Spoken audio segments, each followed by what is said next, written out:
Internet veloce in Sicilia, piano bull completo al 96%. Schifani e Falcone, la regione avvia svolta digitale in tutto il territorio. Il servizio di Gaetano Ravanà.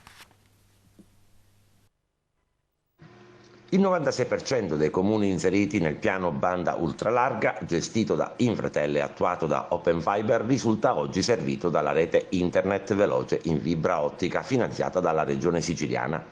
Lo confermano i dati del monitoraggio condotto dall'assessorato all'economia attraverso l'autorità regionale per l'innovazione sugli interventi programmati in 303 comuni siciliani utilizzando i fondi del PO FESR 2014-2020.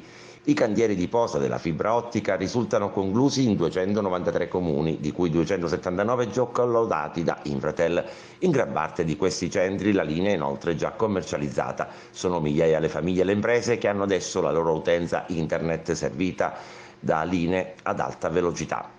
Ci avviamo alla conclusione del piano Bull, commenta il presidente della regione Renato Schifani, dopo aver di fatto posto le basi per una svolta digitale capillarmente estesa nel territorio siciliano.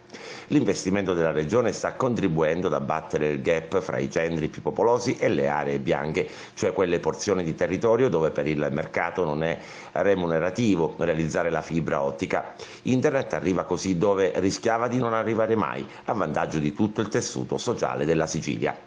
Nel rispetto delle finalità previste dall'accordo fra Regione e Ministero delle Imprese, aggiunge l'assessore regionale all'economia Marco Falcone, abbiamo raggiunto in Sicilia l'obiettivo di ben 4.178 km di nuove linee Bull per una spesa che in totale ha impegnato ben 191 milioni di euro. Nei prossimi mesi completeremo i 307 km di linee ancora da realizzare in una decina di comuni rimanenti. Nel frattempo il governo Schifani spingerà sulla necessaria informazione ai cittadini, coinvolgendo in primo luogo le amministrazioni locali affinché anche nei centri più periferici, oggi serviti dalla fibra ottica, i residenti abbiano consapevolezza dei servizi presenti e delle opportunità offerte dalla banda ultralarga.